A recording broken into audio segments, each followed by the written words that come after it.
night sky over Padua, Italy was silent. No thunder, no signs, just cold air with distant stars. Inside a modest room, a man leaned toward a crude telescope, not knowing that history was about to fracture into before and after. His name was Galileo Galilei. What he saw that night would destroy a 1400-year-old belief and place him on a collision course with the most powerful institution on Earth. Galileo pointed his handmade telescope toward Jupiter, a bright wandering star known since ancient times.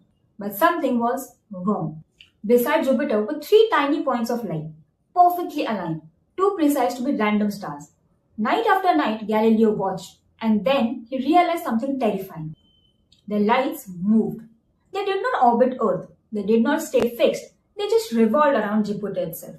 Within days, he identified four moons, now known as Io, Europa, Ganymede, and Callisto. For the first time in recorded history, a human had proof that not everything in the heavens circled Earth. At that time, Europe lived under one unchallenged truth. Earth is the center of the universe. This belief was not just science, it was theology, philosophy, and power.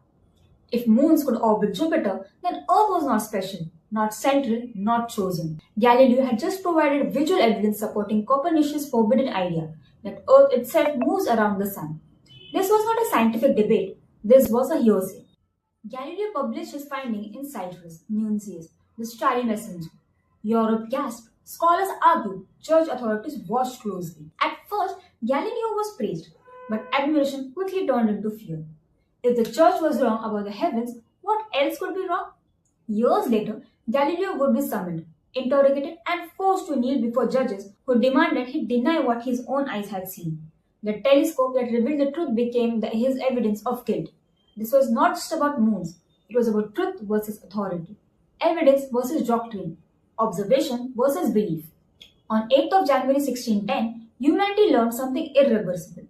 The universe does not revolve around us, and for daring to say it out loud, Galileo would pay a terrible price. Hit the bell because some truths are worth defying empires for.